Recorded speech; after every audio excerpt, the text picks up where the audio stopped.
అందరికీ నమస్కారం. ఇప్పుడు అందిన వార్త. పెన్షనర్లకు ముఖ్య ప్రకటన. ఫిబ్రవరి నుండి ఇది ఫిక్స్ అంటూ వార్తలైతే వస్తున్నాయి. మరి దాని గురించి వీడియో చేయడం అనేది జరుగుతుంది. ఫ్రెండ్స్, వీడియో స్కిప్ చేయకుండా చివరి వరకు చూడండి. అలా అయితేనే మీకు పూర్తి ఇన్ఫర్మేషన్ అనేది అందుతుంది. అలానే చాలామంది చూస్తున్నారు కానీ సబ్స్క్రైబ్ చేయడం మర్చిపోతున్నారు. దయచేసి సబ్స్క్రైబ్ చేయండి, అలానే లైక్ చేయండి. ఇంకా లేట్ చేయకుండా వీడియోలోకి అయితే వెళ్ళిపోదాం. అధిక పింఛన్ లెక్కింపు విధానంపై ఈపీఎఫ్ఓ స్పష్టత ఇచ్చింది. తాజా నిర్ణయం చందాదారుల ఆశలపై నీళ్లు చెల్లినట్లయింది. కొత్త లెక్కల ప్రకారం చూస్తే వచ్చే పెన్షన్లు భారీగా కోతపడనుంది. అధిక పింఛను అర్హత లేని ఈపీఎఫ్ఓ పెన్షనర్లకు వర్తింపజేస్తున్న లెక్కింపు విధానాన్ని అధిక పింఛన్ అర్హులకు అమలు చేయనున్నట్లు వెల్లడించింది. ఉద్యోగుల పెన్షన్ స్కీమ్ పేరా 12లోని నిబంధనల ప్రకారం 2014 సెప్టెంబర్కు ముందు సర్వీస్కు పార్ట్ 1 2014 సెప్టెంబర్ నుంచి పదవి విరమణ వరకు పార్ట్ 2 కింద లెక్కించే తుది పింఛన్ను ఖరారు చేయనుంది. ఈ విధానానికి కార్మిక శాఖ ఆమోదం తెలిపినట్టు చెప్తున్నారు. అయితే ఈపీఎఫ్ఓ పింఛన్ విభాగ అదనపు కేంద్ర భవిష్య నిధి కమిషనర్ చంద్రమౌళి చక్రవర్తి దీనిపై ఆదేశాలు జారీ చేశారు.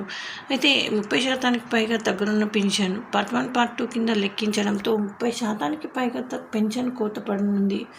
గరిష్ట వేతన పరిమితి 6,500 నుంచి 15,000కు పెంచినప్పుడు ఈపీఎఫ్ఓ ఈ నిబంధనను తెరపైకి తెచ్చింది. 2014 సెప్టెంబర్ 1కి ముందు చివరి ఏడాది సగటు వేతనం మొత్తం సర్వీసు కలిపి పింఛన్ లెక్కించే విధానం అమల్లోకి ఉండేది. గరిష్ట వేతన పరిమితి పెంపు తర్వాత చివరి 5 ఏళ్ల సగటు వేతనాన్ని తీసుకుని లెక్కించేలా ఉద్యోగుల పెన్షన్ స్కీమ్కు సవరణ చేసింది.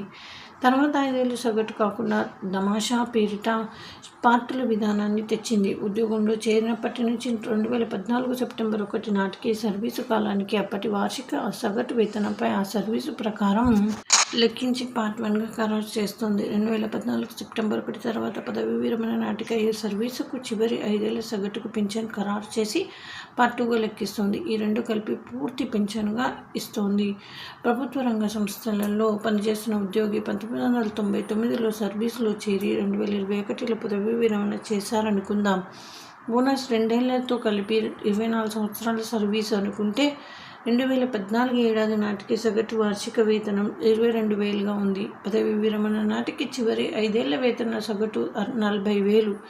చివరి 5 ఏళ్ల వేతన సగటుతో పింఛన్ లెక్కిస్తే 13,714 చేతికి వస్తుంది. కానీ పార్ట్ 1 పార్ట్ 2 కింద లెక్కించడంతో పార్ట్ 1 కింద 5,342, పార్ట్ 2 కింద 4,000 మొత్తం కలిపి 9,342గా ఖరారవుతుంది. అంటే నెలకు 4,372 పెన్షన్గా వస్తుంది. ఎలా లెక్కిస్తారు అంటే ఫార్ములా వేతన సగటు ఇంటూ సర్వీసు కాలం /70. ఇది ఫ్రెండ్స్. Thanks for watching.